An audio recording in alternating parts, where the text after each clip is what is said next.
नमस्कार दोस्तों, the study zone में आपका स्वागत है। आज हम बीएनएस यानी कि भारतीय न्याय संहिता 2023 के 300 एमसीक्यू सीरीज का दूसरा वीडियो देखेंगे। इस वीडियो में 51 से 100 तक के क्वेश्चन देखेंगे, जो सभी प्रकार के एग्जाम के लिए बहुत ही महत्वपूर्ण हैं। तो चलिए वीडियो स्टार्ट करते हैं। भारतीय न्याय संहिता की धारा 2 उपधारा 10 में लिंग की परिभाषा के अंतर्गत किसे शामिल किया गया है? केवल पुरुष, केवल स्त्री, पुरुष और स्त्री दोनों, पुरुष, स्त्री और उभयलिंगी। सही उत्तर है पुरुष, स्त्री और उभयलिंगी। हाँ, ये जो बीएनएस की धारा 2 उपधारा 10 में परिभाषा दी रही है ना, ये मुझे लगता है हमारे कानूनी इतिहास में एक बहुत बड़ा मील का पत्थर है। जी बिल्कुल। अगर हम इस धारा के मूल पाठ पर गौर करें तो इसमें वह शब्द का इस्तेमाल किया गया है। हाँ, क्योंकि कानून की भाषा में इस वह शब्द का अर्थ अक्सर काफी भ्रामक हो जाता था। एकदम सही कह रहे हैं, लेकिन अब इसे स्पष्ट कर दिया गया है कि वह शब्द का अर्थ तीनों से है, मतलब पुरुष, स्त्री और उभयलिंगी। और मजे की बात देखिए कि पहले ये आईपीसी की धारा 8 में था। जी, जहां मुख्य रूप से केवल पुरुष और स्त्री का ही उल्लेख होता था। तो अब ट्रांसजेंडर्स को कानूनी मान्यता देना वाकई एक बहुत ही महत्वपूर्ण कदम है। बिल्कुल। इससे कानूनी दस्तावेजों और अदालतों में इस तीसरे वर्ग को अपनी पहचान साबित करने के लिए संघर्ष नहीं करना पड़ेगा। सही कहा। चलिए आगे बढ़ते हैं।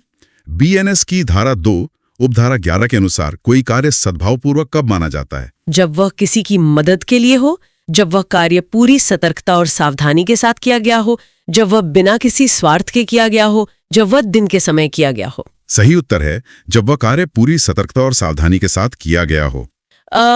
आम बोलचाल में तो सद्भावपूर्वक का मतलब सिर्फ अच्छी नीयत से लिया जाता है ना? हाँ, लेकिन कानूनी नजरिए से सिर्फ किसी की मदद करने की इच्छा होना ही काफी नहीं है। मतलब कार्य में सतर्कता और सावधानी दोनों का होना बहुत जरूरी है। बिल्कुल सही। कानून इस बात पर जोर देता है कि अगर कोई व्यक्ति अच्छे इरादे से भी कोई काम कर रहा है तो उसमें लापरवाही की कोई जगह नहीं होनी चाहिए। और शायद यही सद्भावपूर्वक किया गया कार्य कानूनी बचाव का मुख्य आधार भी बनता है, जिसे हम एक्सेप्शंस कहते हैं। जी, इसका मुख्य उद्देश्य ही यही है कि लापरवाही से किए गए कार्यों को कानूनी छूट से पूरी तरह बाहर रखा जाए। अच्छी नीयत होने का तर्क अदालत में तब तक नहीं टिकेगा जब तक सावधानी न बरती गई हो। ये बहुत ही स्पष्ट बात है। तो अगला प्रश्न लेते हैं। बीएनएस की धारा 2 उपधारा 28 के तहत लोक सेवक की परिभाषा में निम्नलिखित में से कौन शामिल नहीं है? प्रत्येक न्यायाधीश, पंचायत के सदस्य, विधानसभा सदस्य, एमएलए, चुनाव संचालित करने वाला व्यक्ति। सही उत्तर है विधानसभा सदस्य, एमएलए। ये थोड़ा हैरान करने वाला लगता है कि विधायक लोक सेवक नहीं होते। तकनीकी रूप से वो विधायी कार्य करते हैं। और इसके अलावा एक और अहम बात है कि आर्मी के जेसीओ और एनसीओ भी इस परिभाषा में नहीं आते हैं। अच्छा, तो फिर इसमें मुख्य रूप से कौन-कौन शामिल है? देखिए, प्रत्येक न्यायाधीश, न्यायालय के अधिकारी, जो पंचायत सदस्य होते हैं, और चुनाव अधिकारी, ये सब लोक सेवक माने जाते हैं। क्योंकि वो एक निश्चित प्रक्रिया के तहत सार्वजनिक कर्तव्य निभा रहे होते हैं। और अगर हम पुरानी आईपीसी की बात करें तो शायद ये धारा 21 में था ना? जी बिल्कुल। पुरानी आईपीसी में लोक सेवक का विवरण धारा 21 में ही दिया गया था। ठीक है, आगे बढ़ते हैं। ऐसा दस्तावेज जो किसी कानूनी अधिकार को सृजित, विस्तारित या अंतरित करता है, उसे बीएनएस की धारा 2 उपधारा 31 के तहत क्या कहा जाता है? स्थानीय विधि, मूल्यवान प्रतिभूति, सदोष लाभ, वसीयत। सही उत्तर है मूल्यवान प्रतिभूति। मूल्यवान प्रतिभूति मतलब ऐसा दस्तावेज जो सीधे तौर पर कानूनी अधिकारों से जुड़ा हो। हाँ, सरल शब्दों में ये कागज का वह टुकड़ा है जिसके होने या ना होने से किसी व्यक्ति के कानूनी अधिकारों में सीधा बदलाव आ सकता है। जैसे अगर हम उदाहरण के तौर पे देखें तो मार्कशीट या संपत्ति का बैनामा इसमें आएगा। एकदम सही।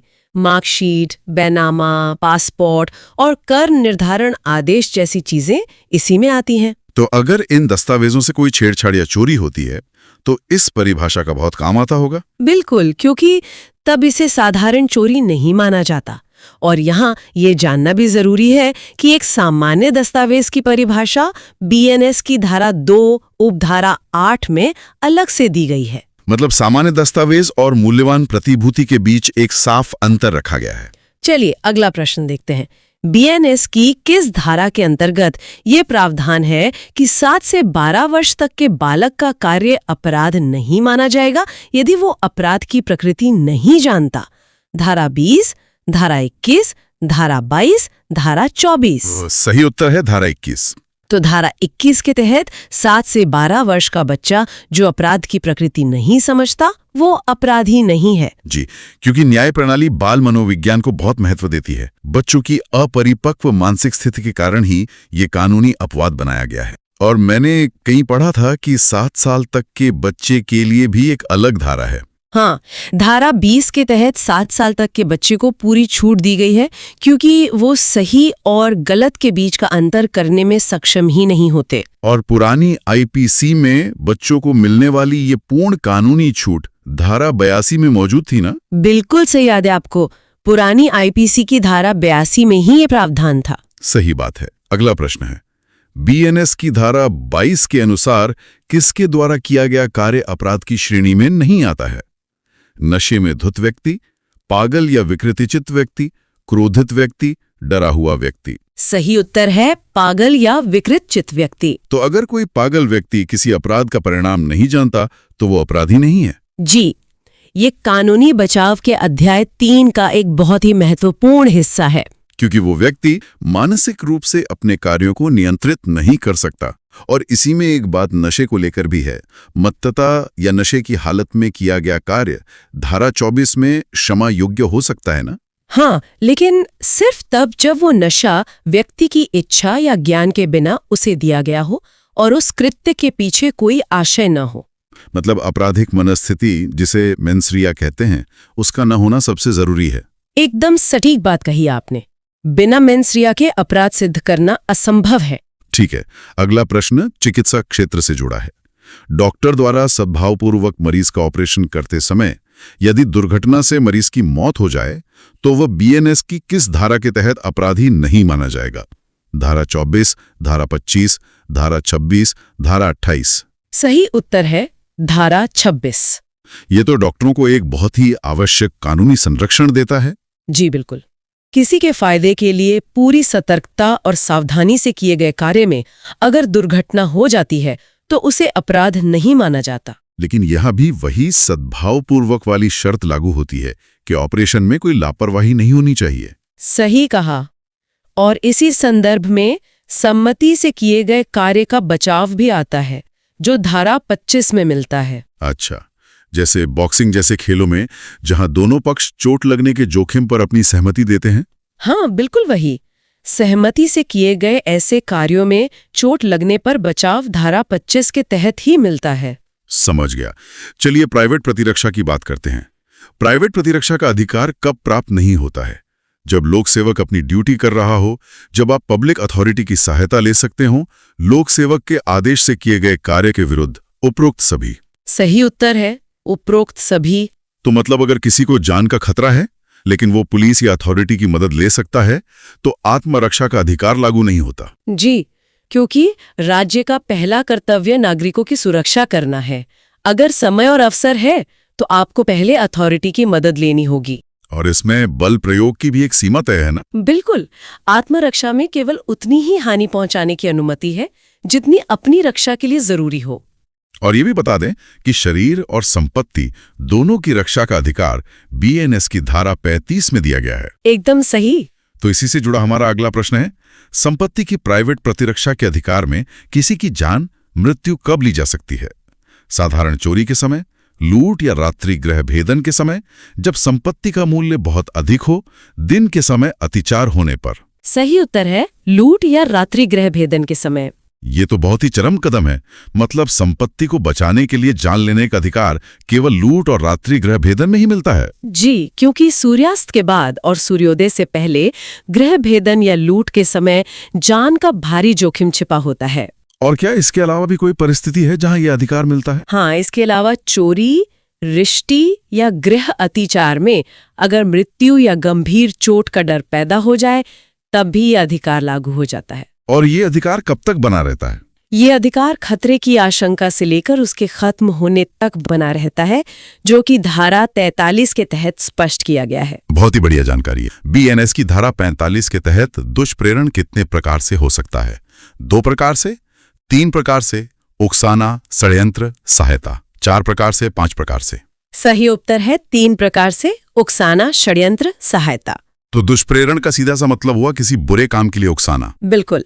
और दिलचस्प बात यह है कि भले ही वो अपराध घटित न हो पाए, फिर भी उकसाने वाला व्यक्ति दुष्प्रेरण का पूरी तरह दोषी होता है। मतलब सिर्फ उकसाने भर से ही अपराध मान लिया जाता है। जी हाँ, और जो व्यक्ति ये उकसाने या सहायता करने का काम करता है, जिसे दुष्प्रेरक कहते हैं, उसकी स्पष्ट परिभाषा बीएनएस की अगली ही धारा यानी धारा 46 में दी गई है। अब अगला प्रश्न देखते हैं। बीएनएस की धारा 62 के तहत यदि कोई व्यक्ति आजीवन कारावास से दंडनीय अपराध करने का प्रयास या अटेम्प्ट करता है और उसके लिए कोई स्पष्ट सजा नहीं दी गई है, तो उसे क्या दंड मिलेगा? विकल्प हैं कोई दंड नहीं, 10 वर्ष का कारावास, आजीवन कारावास की अवधि का आधा या उस अपराध की सबसे लंबी अवधि, केवल जुर्माना। इसका सही उत्तर है आजीवन कारावास की अवधि का आधा या उस अपराध की सबसे लंबी अवधि। हाँ, तो मतलब इसे ना एक बहुत ही दिलचस्प लॉजिक से समझते हैं। भारतीय न्याय संहिता या बीएनएस की ये जो धारा 62 है, ये कानून में एक तरह से सेफ्टी नेट की तरह काम करती है। अच्छा, मतलब एक सेफ्टी नेट। बिल्कुल। इसे अवशिष्ट या रेजिडुअल प्रावधान कहते हैं। तो इसका मतलब ये हुआ कि जब किसी जुर्म के प्रयास की सजा कानून में अलग से कहीं नहीं लिखी हो, हाँ, एकदम सही पकड़ा आपने, तब ये धारा लागू होती है। बिल्कुल। जब किसी विशेष अपराध के प्रयास के लिए कोई स्पष्ट नियम नहीं होता, तभी ये धारा तस्वीर में आती है। और सजा तय करने का तरीका क्या है इसमें? इसमें सजा का जो फॉर्मूला है वो बड़ा सीधा है। जो भी मूल अपराध होगा, उसकी जो सबसे लंबी जेल की सजा हो सकती है, अच्छा, उसका ठीक आधा दंड इस प्रयास के लिए मिलेगा। मतलब अगर किसी जुर्म की अधिकतम सजा 10 साल है तो उसके प्रयास की सजा 5 साल होगी। बिल्कुल सही। लेकिन एक सेकंड में सोच रहा था कि क्या हत्या जैसे गंभीर मामलों में भी यही आधा करने वाला नियम लागू होता है? अरे नहीं, यहीं पर कानून बहुत स्मार्ट है। हर जुर्म का प्रयास एक ही तराजू पर नहीं तौला जाता। मतलब गंभीर अपराधों के लिए कुछ अलग है? हाँ, जो बहुत ही संगीन अपराध है, उनके लिए बिल्कुल अलग और स्पष्ट धाराएं मौजूद हैं। जैसे कि उदाहरण के लिए अगर मामला हत्या के प्रयास का है, तो उसके लिए धारा 109 लागू होगी। अच्छा, और सदोष मानव वध के प्रयास के मामले में? उसके लिए धारा 110 के तहत अलग से सख्त नियम है। उन खास मामलों में ये धारा 62 का आधा करने वाला नियम बिल्कुल नहीं लगता। ये तो बहुत ही स्पष्ट फर्क हो गया। अब अगला सवाल देखते हैं। रेप आदि से पीड़ित व्यक्ति या उसके रिश्तेदारों की पहचान उजागर करने पर बीएनएस की धारा 72 के तहत क्या दंड दिया जा सकता है? विकल्प हैं अधिकतम 6 महीने की सजा, अधिकतम 1 वर्ष की सजा, अधिकतम 2 वर्ष तक की सजा और जुर्माना, 5 वर्ष की सजा। इसका सही उत्तर है अधिकतम 2 वर्ष तक की सजा और जुर्माना। देखिए, ये जो प्रावधान है, ये पूरी तरह से निजता यानी प्राइवेसी के अधिकार पर टिका है और सम्मान पर भी। एकदम सही। कानून यहाँ बहुत ही सख्त है।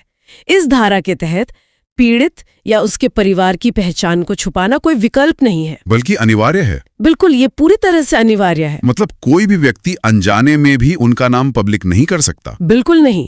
अगर कोई भी व्यक्ति अखबार में या इंटरनेट पर, मतलब किसी भी मुद्रित या प्रकाशित माध्यम से पहचान उजागर करता है, तो उसे सजा मिलेगी। हाँ, उसे अधिकतम 2 वर्ष तक की जेल और जुर्माने का सामना करना पड़ सकता है। और क्या अदालती कार्यवाही को लेकर भी यही नियम है? क्योंकि कई बार कोर्ट केस की डिटेल्स बाहर आ जाती हैं। ये बहुत अहम बात है। कानूनी प्रक्रिया की गोपनीयता के लिए भी नियम एकदम साफ हैं। अच्छा, बिना न्यायालय की अनुमति लिए रेप जैसे अपराधों की कोर्ट प्रोसीडिंग छापना भी पूरी तरह से अवैध है। ये किस धारा में आता है? ये विशेष रूप से धारा 73 के तहत आता है। इसका मुख्य उद्देश्य तो यही होगा कि पीड़िता की प्राइवेसी बचे। हाँ, मुख्य उद्देश्य पीड़िता की निजता और समाज में उसकी गरिमा की रक्षा करना है, ताकि उसे किसी नई परेशानी से ना गुजरना पड़े। बहुत जरूरी कदम है ये। अब अगला प्रश्न देखते हैं। बीएनएस की धारा 75 के अंतर्गत यदि कोई पुरुष यौन संबंध बनाने के लिए किसी महिला के साथ स्पर्श या अग्रक्रियाएं करता है, तो दंड क्या है? विकल्प हैं 1 वर्ष तक का साधारण कारावास, 3 वर्ष तक का कठोर कारावास और जुर्माना, 5 वर्ष का कारावास केवल जुर्माना। इसका सही उत्तर है 3 वर्ष तक का कठोर कारावास और जुर्माना। यहाँ पर लैंगिक उत्पीड़न की बात हो रही है। जिसे सेक्सुअल हरासमेंट कहते हैं। बिल्कुल। उसकी परिस्थितियां धारा 75 में बहुत स्पष्ट की गई हैं। इसमें क्या सिर्फ अनुचित शारीरिक स्पर्श ही शामिल है? नहीं, सिर्फ फिजिकल एडवांसेस नहीं है। तो और क्या क्या आता है इसमें? इसमें यौन संबंध की मांग करना भी शामिल है, और अगर कोई महिला की मर्जी के बिना उसे अश्लील वीडियो दिखाता है, वो भी इसी अपराध में आएगा? हाँ, इन 3 मामलों में, मतलब स्पर्श, मांग करना या अश्लील वीडियो दिखाना, इन सभी में 3 वर्ष तक का कठोर कारावास और जुर्माना है। कठोर कारावास मतलब कानून इसे बहुत गंभीरता से ले रहा है। एकदम। लेकिन अगर कोई शारीरिक स्पर्श ना करे, सिर्फ कोई भद्दा कमेंट कर दे, तो क्या सजा होगी? उसके लिए सजा अलग है, पर वो भी अपराध है। अगर कोई सेक्सुअल रिमार्क्स या कमेंट्स करता है, तो कितनी सजा हो सकती है? उस कृत्य के लिए 1 वर्ष तक की सजा हो सकती है। मतलब किसी भी तरह से असहज करना अपराध है। अब अगला सवाल देखते हैं। महिला की लज्जा का अनादर करने, चाहे वो शब्द, अंग विक्षेप या कार्य द्वारा हो, उस पर बीएनएस की धारा 79 के तहत क्या दंड है? विकल्प हैं 1 वर्ष की सजा, 3 वर्ष तक की जेल और जुर्माना, 5 वर्ष की सजा, 7 वर्ष की सजा। इसका सही उत्तर है 3 वर्ष तक की जेल और जुर्माना। ये धारा 79 भी उसी गरिमा की सुरक्षा से जुड़े है। इसमें क्या क्या शामिल होता है? इसमें आपत्तिजनक शब्द कहना या कोई अंग विक्षेप, मतलब भद्दा इशारा करना शामिल है, जिससे महिला को शर्मिंदगी महसूस हो। बिल्कुल।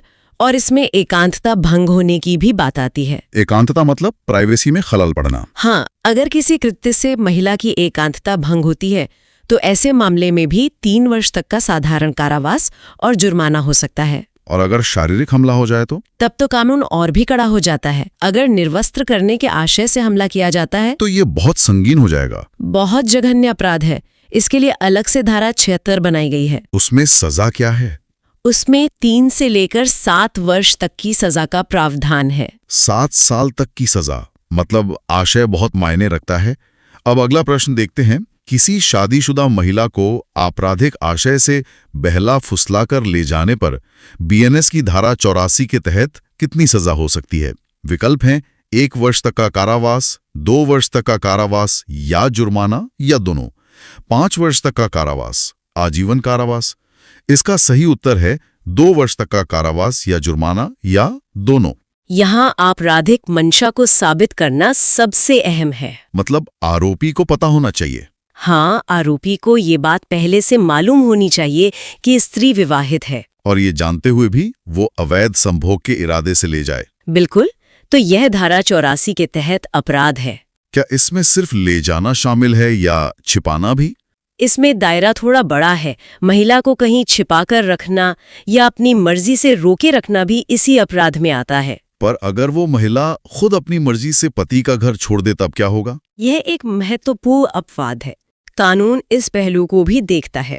तो क्या वो अपराध नहीं माना जाएगा? हाँ, अगर महिला अपनी इच्छा से पति को छोड़कर जाती है तो अपराध नहीं है, लेकिन जहाँ अपराध साबित होता है वहाँ 2 वर्ष तक की जेल होगी। हाँ, 2 वर्ष तक की जेल, जुर्माना या दोनों की सजा हो सकती है। अब मर्जी के खिलाफ ले जाने की बात करें तो अब अगला सवाल देखते हैं। बीएनएस की धारा 87 के तहत किसी महिला को उसकी इच्छा के विरुद्ध विवाह करने के लिए व्यभिचार या किडनैपिंग करने पर कितनी सजा है? विकल्प हैं 5 वर्ष तक का कारावास, 7 वर्ष तक का कारावास, 10 वर्ष तक का कारावास और जुर्माना, आजीवन कारावास। इसका सही उत्तर है 10 वर्ष तक का कारावास और जुर्माना। यहाँ कानून 0 टॉलरेंस की नीति अपनाता है। किसी को शादी के लिए मजबूर करना तो बहुत गंभीर है। हाँ, विवाह या अवैध संभोग के लिए विवश करने के उद्देश्य से अपहरण करना बेहद गंभीर अपराध है। इसीलिए 10 वर्ष तक के कारावास का प्रावधान है और साथ में जुर्माना भी है। क्या हर किडनैपिंग में यही सजा होती है? नहीं, अपहरण के उद्देश्य पर सजा निर्भर करती है। अगर मामला सामान्य व्यापरण का है, जहां शादी या संभोग का इरादा नहीं है, बिल्कुल। तो वो धारा 137(2) के तहत आता है। उसमें कितनी सजा है? उसमें 7 वर्ष तक की सजा है। और अगर भीख मंगवाने के लिए अपहरण हो? वो बिल्कुल अलग परिस्थिति है। उसके लिए धारा 139 लागू होती है। मतलब हर मकसद के लिए कानून स्पष्ट है। अब अगला प्रश्न देखते हैं। यदि कोई महिला स्पंदन गर्भा है और उसका गर्भपात जान बचाने के उद्देश्य के बिना कारित किया जाता है, तो बीएनएस की धारा 88 के तहत क्या सजा है? विकल्प हैं 3 वर्ष का कारावास, 5 वर्ष का कारावास, 7 वर्ष का कारावास और जुर्माना, आजीवन कारावास।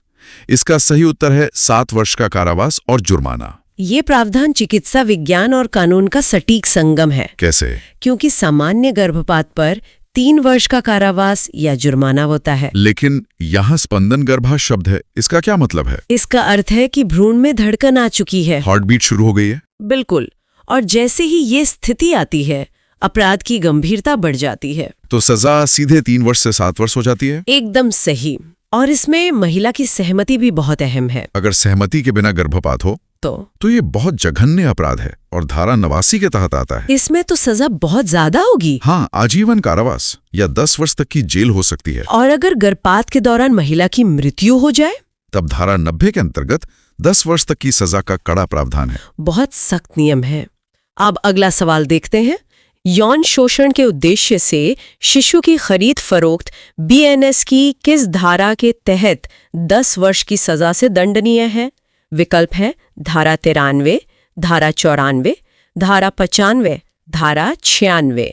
इसका सही उत्तर है धारा 96। बाल अधिकारों के संरक्षण के लिए ये बहुत जरूरी प्रावधान है। यौन शोषण के लिए खरीद फरोख्त को प्रोक्यूरेशन कहते हैं। हाँ। और इसके लिए धारा 96 के तहत 10 वर्ष तक की जेल और जुर्माना है। बच्चों के शोषण के और भी तरीके होते हैं, जैसे अपराध करवाना। कानून ने हर खतरे को पहचाना है।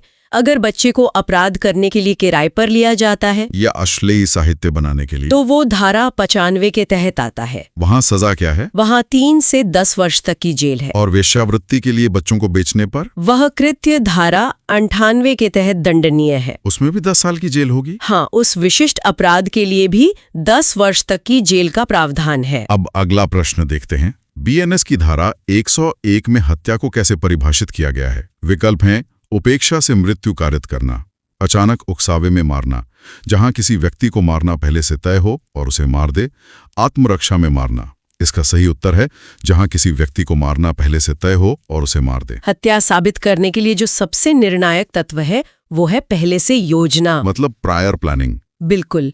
इसी पूर्व योजना से मारने वाले का आशय स्पष्ट होता है। मर्डर साबित होने पर सजा क्या है? धारा 103 के तहत मृत्युदंड या आजीवन कारावास मिलता है। पर अगर बिना प्लानिंग के जान चली जाए अचानक झगड़े में, तो उसे हत्या नहीं माना जाएगा। उसे आपराधिक सदोष मानव वध या कल्पेबल होमिसाइड कहते हैं। उसके नियम अलग होंगे। हाँ, और एक विशेष परिस्थिति भी है। अगर उम्र कैद काट रहा अपराधी हत्या कर दे, जेल में या पैरोल पर, तो धारा 104 के तहत बहुत कठोर प्रावधान है। क्या प्रावधान है? मृत्युदंड या फिर शेष जीवन के लिए आजीवन कारावास। कोई रियायत नहीं है। अब अगला सवाल देखते हैं। बीएनएस की धारा 112 के अनुसार छोटा संगठित अपराध में क्या शामिल है? विकल्प है वाहन चोरी, जेब कतरी और अनधिकृत सट्टा, मानव तस्करी, डकैती। इसका सही उत्तर है जेब कतरी और अनधिकृत सट्टा। ये बहुत दिलचस्प है क्योंकि ये बीएनएस का बिल्कुल नया प्रावधान है। पुरानी आईपीसी में ये नहीं था। इसके जरिए छोटे स्तर पर होने वाले आपराधिक नेटवर्क को पहचाना गया है। तो छोटे संगठित अपराध या पेटी ऑर्गेनाइज्ड क्राइम में क्या क्या आता है? जेब कतरी और सट्टे के अलावा चोरी, छीना झपटी और धोखाधड़ी शामिल है। और कोई नया अपराध जुड़ा गया है? हाँ, सार्वजनिक परीक्षा प्रश्न पत्रों की बिक्री यानी एग्जाम पेपर लीक करना। इसके लिए सजा कितनी है? 1 वर्ष से लेकर 7 वर्ष तक का कारावास और जुर्माना है। पेपर लीक को भी शामिल करना तार्किक है, लेकिन बड़े लेवल के अपराधों का क्या? जैसे डकैती या मानव तस्करी, हाँ, उनको कहाँ रखा गया है? उनके लिए कानून ने अलग दायरा रखा है। वो छोटे संगठित अपराध में नहीं आते। तो वो किस धारा में है? बड़े संगठित अपराध जैसे अपहरण और साइबर अपराध धारा 111 के विस्तृत दायरे में आते हैं। अब अगला प्रश्न देखते हैं। बीएनएस की धारा 114 में चोट या उपहति, जिसे हर्ट कहते हैं, उसकी परिभाषा क्या है? हड्डी तोड़ देना, शारीरिक पीड़ा, बीमारी या अशक्तता मतलब अंग शैथिल्य पहुंचाना, किसी की हत्या का प्रयास, अपहरण करना। इसका सही जवाब है शारीरिक पीड़ा, बीमारी या अशक्तता पहुंचाना। तो स्रोत के हिसाब से ना, जो कोई किसी व्यक्ति को शारीरिक पीड़ा देता है या बीमारी या अशक्तता पहुंचाता है, वो चोट है। मतलब सिर्फ बाहरी घाव ही नहीं, अंदरूनी पीड़ा या बीमारी भी इसी में आती है। बिल्कुल।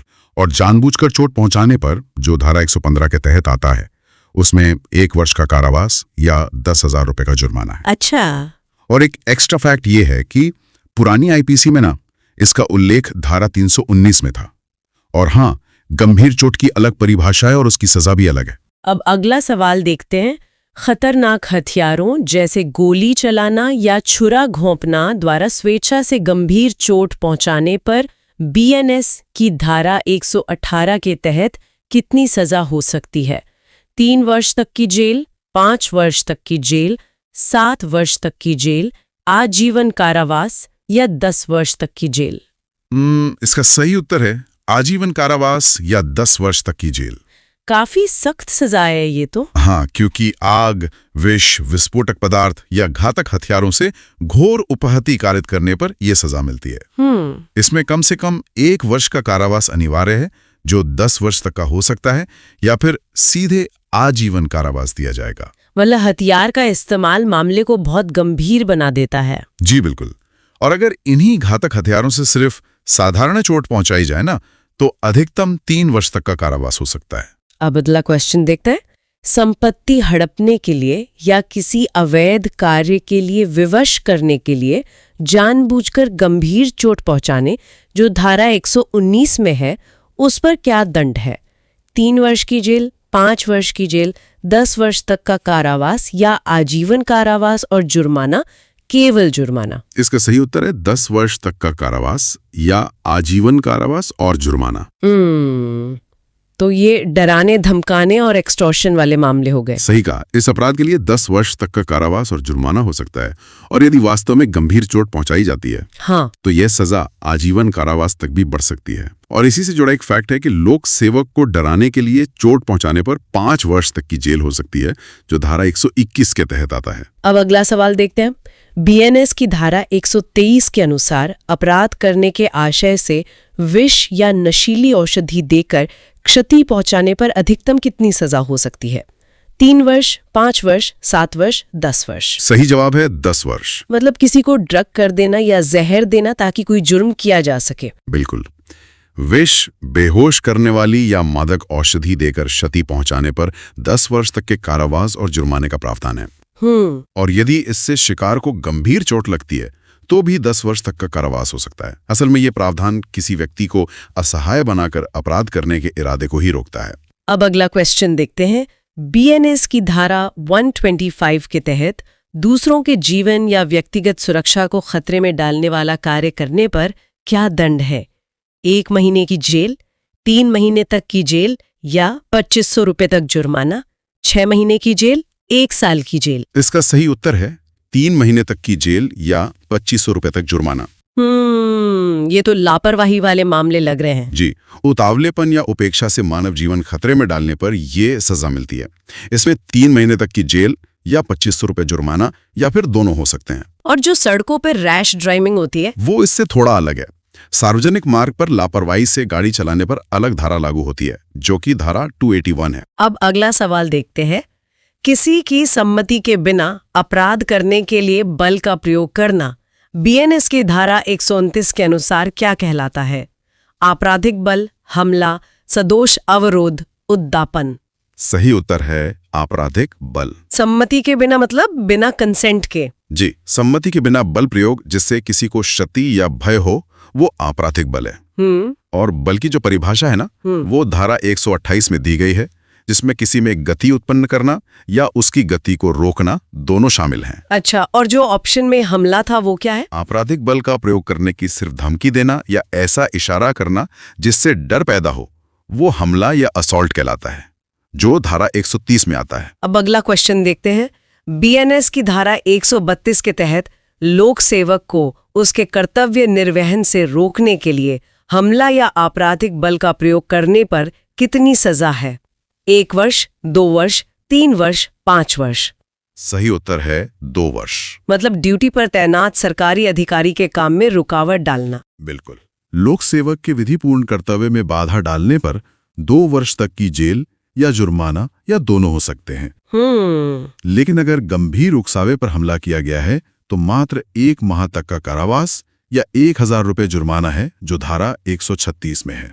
और दंगे वगैरह भी स्थिति में? दंगा आदि दबाने के दौरान अगर लोक सेवक पर हमला होता है तो 3 वर्ष तक की जेल है। ये धारा 195 है।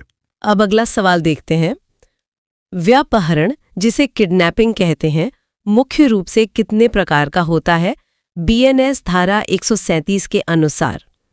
2 मतलब भारत से व्यापहरण और वैध संरक्षकता से व्यापहरण, 3, 4, 5? इसका सही उत्तर है 2। भारत से व्यापहरण और वैध संरक्षकता से व्यापहरण। जी, बच्चे या किसी विकृत चित्त व्यक्ति को उसके वैध संरक्षक की सहमति के बिना ले जाना व्यापारण है। और इसके लिए व्यापारण के लिए 7 वर्ष तक के कारावास और जुर्माने की कड़ी सजा का प्रावधान है। अब अगला सवाल देखते हैं। बीएनएस की धारा 138 के अनुसार किसी व्यक्ति को किसी स्थान से ले जाने के लिए बल या छल का प्रयोग करना क्या कहलाता है? व्यापहरण या किडनैपिंग? अपहरण मतलब एब्डक्शन, सदोष परिरोध, डकैती? सही उत्तर है अपहरण या एब्डक्शन। तो व्यापहरण और अपहरण में बुनियादी फर्क है? बिल्कुल। बल या छल के प्रयोग से ले जाना अपहरण है, जबकि व्यापहरण में व्यक्ति को, जो आमतौर पर नाबालिग होता है, उसे संरक्षक की सहमति के बिना ले जाया जाता है। अच्छा। और एक जरूरी फैक्ट ये है कि हत्या या फिरौती के लिए अपहरण करने पर आजीवन कारावास या 10 वर्ष तक की सजा है, धारा 140 के तहत। अब अगला सवाल देखते हैं। यदि कोई व्यक्ति 21 वर्ष से कम आयु की लड़की या 18 वर्ष से कम आयु के लड़के को अवैध संभोग के लिए भारत में आयात करता है, तो बीएनएस की धारा 141 के तहत क्या दंड है? 5 साल की जेल, 7 साल की जेल, 10 वर्ष तक का कारावास और जुर्माना, आजीवन कारावास? सही उत्तर है 10 वर्ष तक का कारावास और जुर्माना। ये तो मानव तस्करी जैसा बहुत गंभीर अपराध है। जी, विदेश से लड़का या लड़की का आयात करना बहुत ही गंभीर अपराध है। इसके लिए 10 वर्ष तक के कारावास और जुर्माने का प्रादंड तय किया गया है। इसके अलावा स्रोत ये भी बताता है कि दासों का आदतन लेन देन करने पर, जो धारा 145 है, उसमें आजीवन कारावास या 10 वर्ष से अधिक की सजा का प्रावधान है। अब अगला प्रश्न देखते हैं। बीएनएस की धारा 146 के अनुसार किसी को उसकी इच्छा के विरुद्ध अवैध अनिवार्य श्रम के लिए मजबूर करने पर कितनी सजा हो सकती है? 6 महीने, 1 वर्ष, 2 वर्ष, 3 वर्ष? इसका सही उत्तर है 1 वर्ष। तो मतलब ये जो 1 वर्ष तक के कारावास या जुर्माने का नियम है? हाँ, या दोनों भी हो सकते हैं। बिल्कुल, या दोनों। हाँ। तो ये सीधे तौर पर जो बंधुआ मजदूरी जैसी प्रथाएं हैं उन पर रोक लगाने के लिए है ना? हाँ, बिल्कुल, क्योंकि किसी भी व्यक्ति से उसकी मर्जी के बिना काम लेना एक बहुत ही गंभीर बात है। बुनियादी अधिकारों का साफ उल्लंघन है। सही कहा। और इसी से जुड़ी जो एक और धारा है, धारा 143, जो मानव तस्करी से डील करती है, जो विशेष रूप से शोषण के लिए होती है। एग्जैक्टली। वहां सजा का पैमाना बहुत ज्यादा है, मतलब 7 से 10 वर्ष की बहुत कठोर सजा रखी गई है। क्योंकि वहां इंसान को एक कमोडिटी या वस्तु की तरह ट्रीट किया जा रहा है। बिल्कुल, और इसी क्रूरता के कारण सजा सीधे 7 से 10 साल तक चली जाती है। अब अगला सवाल देखते हैं। बीएनएस की धारा 151 के अनुसार राष्ट्रपति या राज्यपाल को उनकी वैध शक्तियों का प्रयोग करने के लिए बाध्य करने या रोकने के इरादे से हमला करने पर क्या दंड है? 3 वर्ष तक की जेल, 5 वर्ष तक की जेल, 7 वर्ष तक के कारावास और जुर्माना, आजीवन कारावास? सही उत्तर है 7 वर्ष तक के कारावास और जुर्माना। ये अपराध जो है, ये मुख्य रूप से राज्य के प्रमुखों की सुरक्षा को सुनिश्चित करने के लिए है। हाँ, ताकि वो अपना काम स्वतंत्र रूप से कर सके, बिना किसी बाहरी दबाव के। और इसमें 7 वर्ष तक के कारावास और जुर्माने का बहुत ही स्पष्ट प्रावधान रखा गया है। बिल्कुल। और अगर हम इसकी तुलना भारत सरकार के साथ शांति रखने वाले किसी विदेशी राज्य के विरुद्ध युद्ध करने से करें, जो कि धारा 153 में आता है। हाँ, तो वहां भी 7 वर्ष तक की सजा या आजीवन कारावास का नियम है। मतलब कानून की नज़र में राज्य के प्रमुख पर हमला और मित्र राष्ट्र के खिलाफ युद्ध दोनों ही लगभग एक समान स्तर के खतरे माने गए हैं। अब अगला क्वेश्चन देखते हैं। यदि कोई लोक सेवक लापरवाही से किसी कैदी को भागने देता है तो उसे बीएनएस की धारा 157 के तहत कितनी सजा मिल सकती है? 1 वर्ष, 2 वर्ष, 3 वर्ष तक का साधारण कारावास, 5 वर्ष। सही उत्तर है 3 वर्ष तक का साधारण कारावास। तो यहाँ उपेक्षापूर्वक मतलब लापरवाही से कैदी को भागने देने पर यह सजा है। हाँ, 3 साल तक की जेल या जुर्माना। लेकिन अगर लोक सेवक जानबूझकर ऐसा करे तो? वो एक बिल्कुल अलग स्थिति हो जाती है जो धारा 156 के तहत आती है, जहां स्वेच्छा से कैदी को भागने दिया जाता है। बिल्कुल, और वहां सजा बहुत भारी है, आजीवन कारावास या 10 वर्ष तक की जेल हो सकती है। तो लापरवाही और जानबूझकर किए गए अपराध के बीच का जो अंतर है वो सजा में बिल्कुल साफ दिखता है। हाँ, क्योंकि नियत बदल गई ना, वहां सिस्टम के साथ सीधे तौर पर धोखा हो रहा है। और अगला प्रश्न देखते हैं।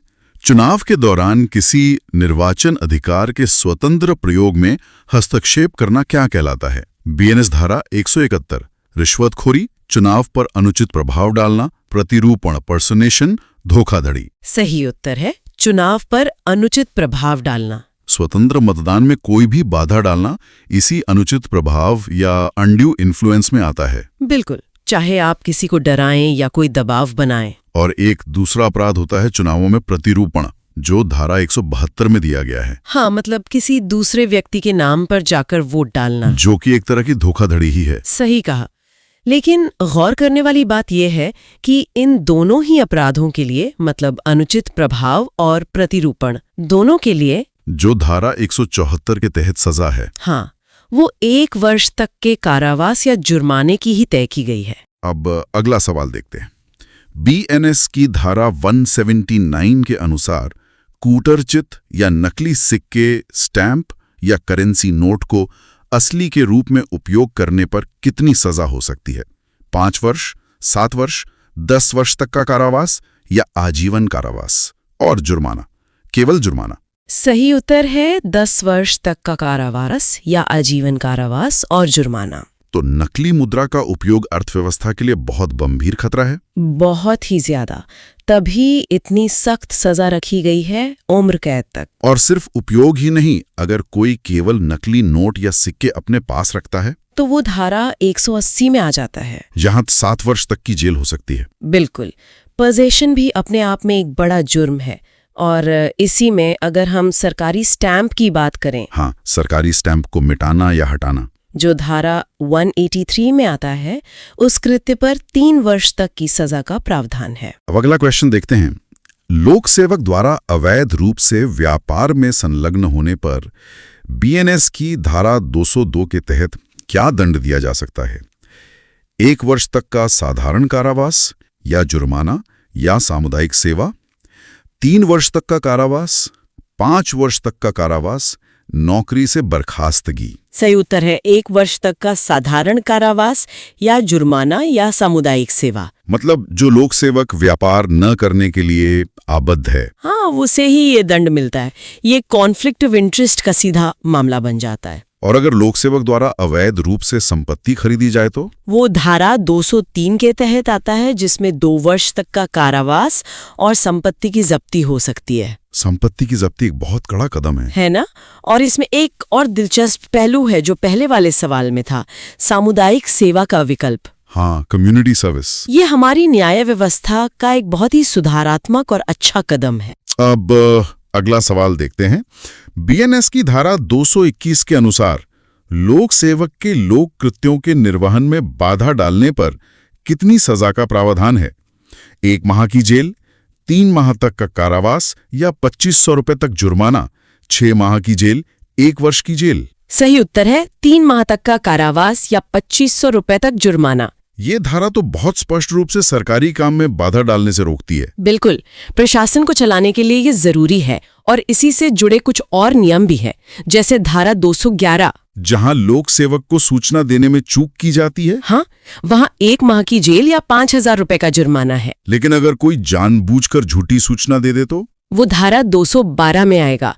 और उसकी सजा काफी ज्यादा है। 6 माह तक की जेल? हाँ, 6 माह तक की जेल या 5,000 रुपए का जुर्माना, क्योंकि वो प्रशासन को भटकाने का प्रयास है। अब अगला प्रश्न देखते हैं। बीएनएस की धारा 246 के तहत न्यायालय में बेईमानी से झूठा दावा, फॉल्स क्लेम पेश करने पर कितनी सजा हो सकती है? 1 वर्ष, 2 वर्ष तक का कारावास और जुर्माना, 3 वर्ष, 5 वर्ष। सही उत्तर है 2 वर्ष तक का कारावास और जुर्माना। न्यायालय को गुमराह करना या किसी को क्षति पहुंचाने के लिए झूठा दावा पेश करना न्याय प्रक्रिया का दुरुपयोग है। एकदम सही। और इसके साथ ही झूठे सबूत गढ़ना या देना भी, जो धारा 227 और 228 में आते हैं। हाँ, वो भी न्यायालय की कार्यवाही में बहुत गंभीर अपराध माने गए हैं। सबूतों से छेड़छाड़ तो पूरा केस ही पलट सकती है। बिल्कुल। और इसी न्याय प्रक्रिया में एक और बहुत गंभीर चीज है, झूठी गवाही देने के लिए किसी को धमकाना। धारा 232। हाँ, इसके लिए तो 7 वर्ष तक की लंबी जेल हो सकती है। अब अगला सवाल देखते हैं। यदि कोई व्यक्ति स्वेच्छा से सार्वजनिक झरने या जलाशय का जल दूषित करता है तो उसे बीएनएस की धारा 279 के तहत क्या सजा मिल सकती है? 3 माह की जेल, 6 माह तक के कारावास या 5,000 रुपए तक जुर्माना, 1 वर्ष की जेल, 2 वर्ष की जेल। सही उत्तर है 6 माह तक के कारावास या 5,000 रुपए तक जुर्माना। सार्वजनिक जल स्रोतों को गंदा करना जन स्वास्थ्य के लिए बेहद हानिकारक है। स्वास्थ्य के लिए हानिकारक बनाने पर हाँ, धारा 280 के तहत उस पर भी 1,000 रुपए तक का जुर्माना है। और जन सुरक्षा से ही जुड़ा एक और मुद्दा है, सार्वजनिक मार्ग पर लापरवाही से वाहन चलाना, जो धारा 281 में आता है, वहाँ 6 माह की जेल या 1,000 रुपए का जुर्माना है। अब अगला क्वेश्चन देखते हैं। बालक को अश्लील वस्तुओं का विक्रय करने पर बीएनएस की धारा 295 के तहत कितनी सजा हो सकती है? 3 वर्ष का कारावास, 5 वर्ष का कारावास, 7 वर्ष का कारावास और 5,000 रुपए तक का जुर्माना, आजीवन कारावास। सही उत्तर है 7 वर्ष का कारावास और 5,000 रुपए तक का जुर्माना। बच्चों को अश्लील सामग्री से बचाने के लिए ये कानून का एक अत्यंत कठोर प्रावधान है। बिल्कुल। और अगर हम इसकी तुलना सामान्य अश्लील कृत्य से करें जो सार्वजनिक स्थान पर होते हैं, तो वहां धारा 296 के तहत सिर्फ 3 माह की जेल का नियम है। हाँ, लेकिन बच्चों के मामले में ये सीधे 7 साल हो जाता है, जो दिखाता है कि बच्चों की सुरक्षा कितनी अहम है। सही कहा। और सामाजिक व्यवस्था से जुड़ी एक आखिरी बात, धार्मिक सभा में विघ्न डालना। ये धारा 300 में आता है और इसके लिए 1 वर्ष तक का कारावास हो सकता है। गृह अतिचार और गृह सेंधमारी का उल्लेख बीएनएस की किस धारा में है? धारा 326, धारा 327, धारा 330, धारा 336। इसका सही उत्तर है धारा 330। हाँ, किसी के घर में अवैध रूप से प्रवेश करना गृहातिचार है जी। इसके लिए दंड का प्रावधान धारा 331 में है।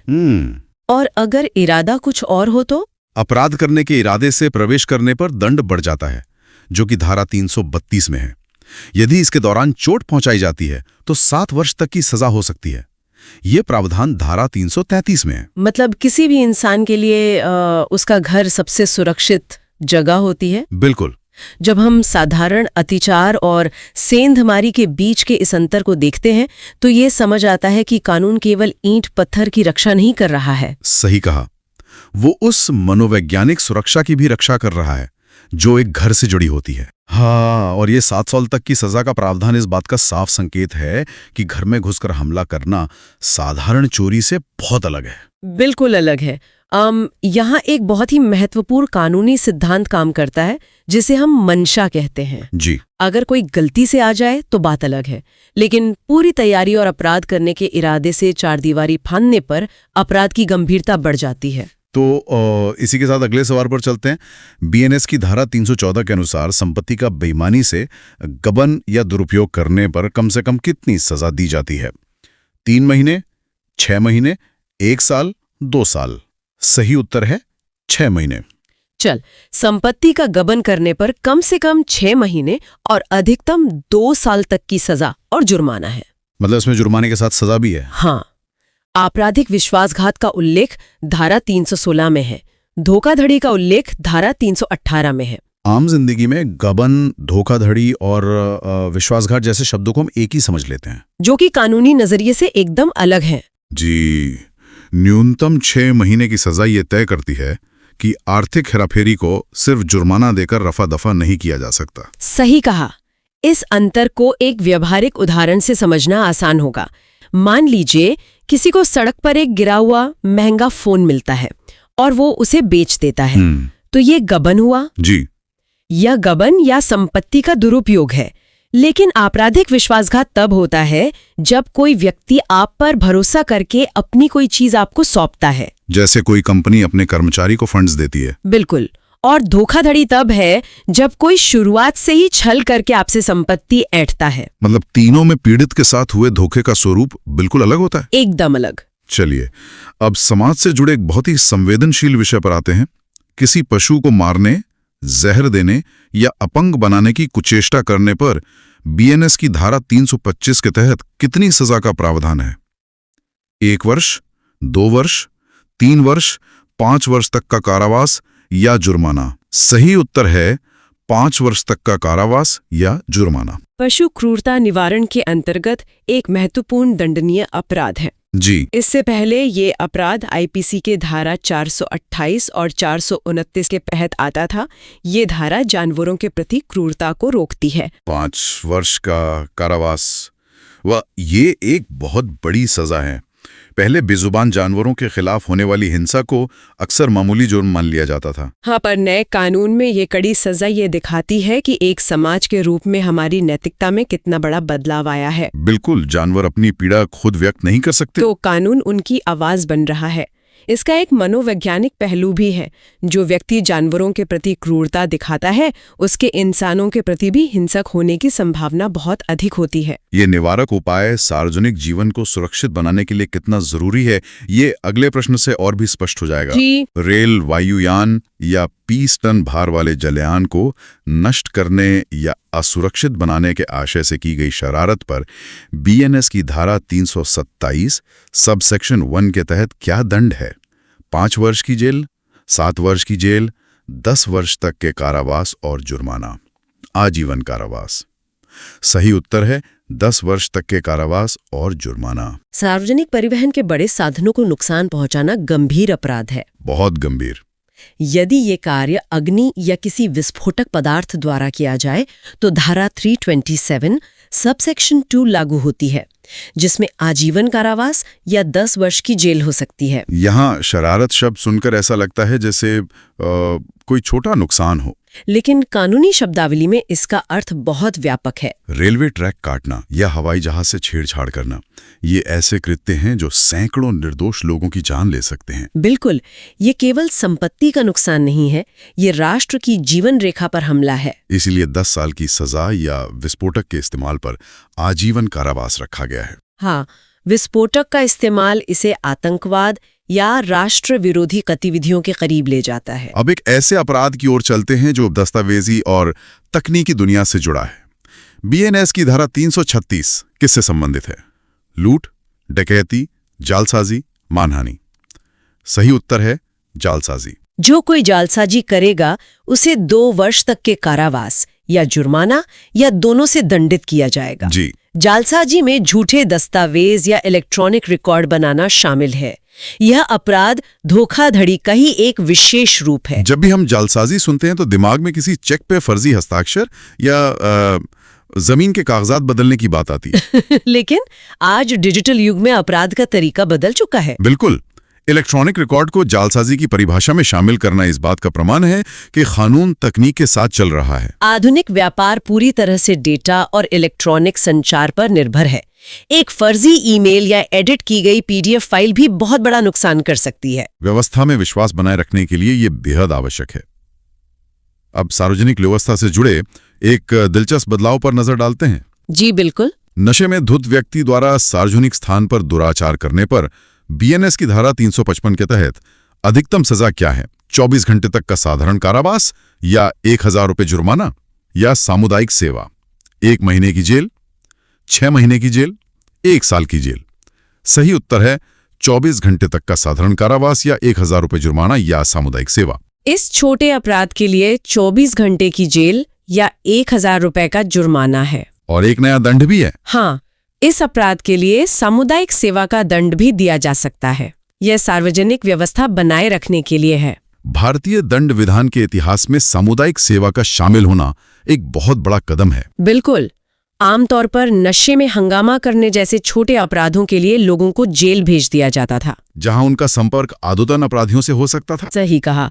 अब सजा के तौर पर रेलवे स्टेशन की सफाई या किसी अनाथालय में मदद करने का आदेश दिया जा सकता है। ये सुधारात्मक न्याय प्रणाली की ओर एक स्पष्ट कदम है। जी, इससे अदालतों का बोझ कम होता है और व्यक्ति को गलती सुधारने का सकारात्मक अवसर मिलता है। सुधार की इसी कड़ी में अब हम पारिवारिक कानूनों से जुड़े ऐतिहासिक मामले पर चर्चा करेंगे। शमीमा फारूकी बनाम शाहिद खान मामले में उच्चतम न्यायालय ने क्या निर्णय दिया था? 3 तलाक असंवैधानिक है। मुस्लिम पत्नी तलाक के बाद भी सीआरपीसी की धारा 125 के तहत भरण पोषण की हकदार है। समलैंगिकता अपराध नहीं है, व्यभिचार अपराध नहीं है। सही उत्तर है मुस्लिम पत्नी तलाक के बाद भी सीआरपीसी की धारा 125 के तहत भरण पोषण की हकदार है। परिवार न्यायालय में सीआरपीसी की धारा 125 के तहत तलाक के बाद भी भरण पोषण के आवेदन को बरकरार रखा गया था। जी। सीआरपीसी की धारा 125 अब नए कानून यानी बीएनएसएस की धारा 144 के अंतर्गत आती है। घरेलू हिंसा अधिनियम की धारा 20 का भी आर्थिक राहत के लिए प्रयोग किया जा सकता है। विवाह और तलाक अक्सर व्यक्तिगत धार्मिक कानूनों के दायरे में आते हैं, लेकिन जब बात जीवन जीने के अधिकार की हो तो न्यायपालिका का दृष्टिकोण स्पष्ट है। कोई भी महिला तलाक के बाद बेसहारा नहीं छोड़ी जा सकती। भरण पोषण का अधिकार मानवीय गरिमा का विषय है। बिल्कुल, और ये स्थापित करता है कि घरेलू हिंसा अधिनियम और आपराधिक प्रक्रिया संहिता महिलाओं को एक व्यापक सुरक्षा कवच प्रदान करते हैं। समानता के अधिकार की बात हो रही है तो न्यायपालिका के एक और फैसले पर नजर डालते हैं। किस मामले में सर्वोच्च न्यायालय ने पुरानी आईपीसी की धारा 497 को असंवैधानिक घोषित किया था? जोसेफ शाइन बनाम भारत संघ, केदारनाथ सिंह बनाम बिहार राज्य, मीटू सिंह बनाम पंजाब राज्य, श्रेया सिंगल बनाम भारत संघ। सही उत्तर है जोसेफ शाइन बनाम भारत संघ। 2018 में जोसेफ शाइन मामले में सर्वोच्च न्यायालय ने इसे असंवैधानिक ठहराया था। जी। न्यायालय ने माना कि यह संविधान के अनुच्छेद 14, 15 और 21 मतलब समानता और जीवन का अधिकार का उल्लंघन करती है। केदारनाथ सिंह मामला राजद्रोह से संबंधित था। किसी भी कानून को जब असंवैधानिक करार दिया जाता है तो उसके पीछे मूल अधिकारों का हनन एक बड़ा कारण होता है। बिल्कुल। पुरानी धारा 497 में महिला को पुरुष की संपत्ति के रूप में देखा जाता था और सजा में लैंगिक भेदभाव था। और एक लोकतांत्रिक व्यवस्था में कोई भी कानून जो केवल जेंडर के आधार पर भेदभाव करता हो वो ज्यादा दिन नहीं टिक सकता। यह फैसला बताता है कि कानून स्थिर नहीं हो सकता, इसे बदलते समाज के साथ परखा जाना चाहिए। अब नागरिक स्वतंत्रता और पुलिस की शक्तियों से जुड़े सवाल की ओर बढ़ते हैं। पुलिस बिना वारंट के किसी व्यक्ति को कब गिरफ्तार कर सकती है? असंज्ञेय अपराध के मामले में, संज्ञेय अपराध के मामले में, केवल सिविल मामलों में, केवल डकैती के मामलों में?